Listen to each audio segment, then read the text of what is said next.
तर नमस्कार मित्रांनो, स्वागत आहे तुमचं पुन्हा एकदा बिग बॉस मराठीच्या एका शॉकिंग न्यूज सोबत. आताच्या ताज्या एपिसोडमध्ये नुकतंच बिग बॉसने अनाऊन्स केलेलं आहे की वर्षात आहे बाहेर गेलेले आहेत.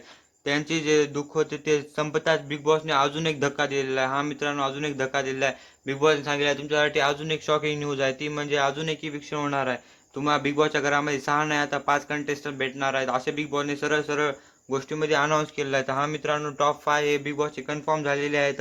तुम्ही यांच्या चेहऱ्याचे एक्सप्रेशन पाहू शकता. सगळेजण खूपच हैराण परेशान झालेले आहेत, की कारण की आताच वर्षात बाहेर गेलेल्या होत्या व त्यानंतर लगेचच अजून एक इविक्शन म्हणजे यांना यांना झेलण्यासारखं नाही. कारण इथपर्यंत येऊन कोणालाही बाहेर जायची इच्छा तर कदापि नाही आहे. त्या बाहेर जाऊ तर कोणाला भाऊ शकत नाही. इथपर्यंत सर्वजण खूपच छान खेळले, पण इथून पुढे जाणं महत्त्वाचे आहे. तर सर्वांना माहिती, सर्वांचे फॅन खूपच जोर लावत आहेत. पण जान्हवीच्या वोटिंग खूपच कमी असल्यामुळे बिग बॉसने सरळ सरळ जान्हवी एविक झाली हे घोषित केलेलं आहे. हा मित्रांनो, जान्हवी बाहेर गेलेली आहे घराच्या.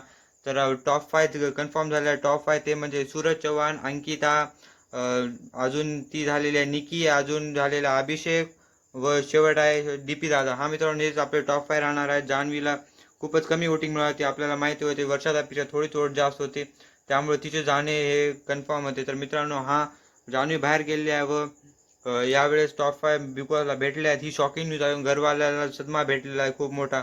तर मित्रांनो, तुम्हाला काय वाटते, हे इविक्शन बरोबर झाले का नाही? कारण मागच्या इविक्शनमध्ये अनफेअर असे लोक म्हणत होते. तर मित्रांनो, तुम्हाला काय वाटते कमेंटमध्ये नक्की सांगा. व्हिडिओ लाईक आणि चॅनल सबस्क्राईब करा. धन्यवाद. थँक्यू.